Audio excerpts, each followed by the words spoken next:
Salah satu mata kuliah dalam ilmu hadits adalah kritik matan. Biasanya yang lebih sering kita dengar adalah kritik sanad. Dalam kritik matan, yang lebih kita fokuskan bukan lagi urusan kesahihan, melainkan bagaimana kita memahami isi dan konten hadis itu. Misalnya fakta bahwa Nabi Shallallahu Alaihi Wasallam pernah memerintahkan minum air kencing unta. Itu fakta dan secara sanad memang tersambung kepada beliau Shallallahu Alaihi Wasallam. Namun dalam kritik matan, yang kita pertanyakan adalah, bagaimana hal itu bisa terjadi? Lantas minum air kencing unta itu hukumnya apa?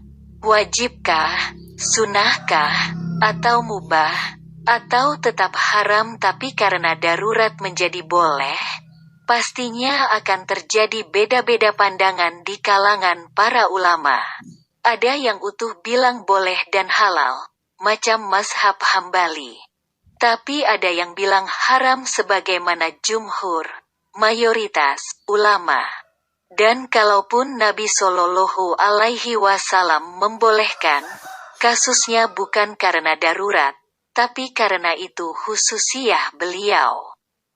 Memang sepanjang 23 tahun turun risalah Islam, kasus di mana seorang sahabat disuruh minum air kencing unta tidak pernah terjadi, kecuali hanya pas kejadian itu saja. Itu pun nantinya ketahuan bahwa orang yang disuruh Nabi Shallallahu Alaihi Wasallam minum air kencing unta ternyata seorang penjahat yang kabur melarikan diri. Habis dia minum air kencing unta, si peternak untanya terus dibunuhnya.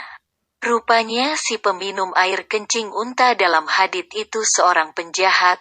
Pantaskah kita menteladaninya? Tentu ini jadi bahan diskusi yang menarik.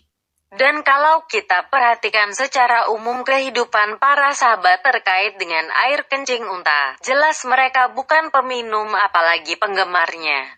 Sama sekali tidak. Belum pernah misalnya pas buka puasa bersama, para sahabat pada minum air kencing unta, atau dijadikan hidangan untuk menjamu para tamu di hari raya.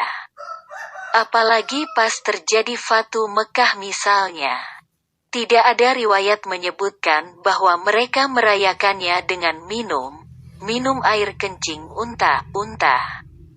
Bahkan beberapa kali Nabi Shallallahu Alaihi Wasallam mengalami sakit.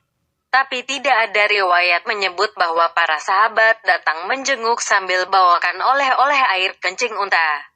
Kalaupun Nabi Shallallahu Alaihi Wasallam, beliau minum air zam-zam dan bukan air kencing unta. So, tidak mentang-mentang suatu hadits itu sahih, lantas kita amalkan begitu saja. Awamnya kita dalam agama, pastinya punya nalar sehat juga. Setidaknya hadits itu kita kritisi dulu.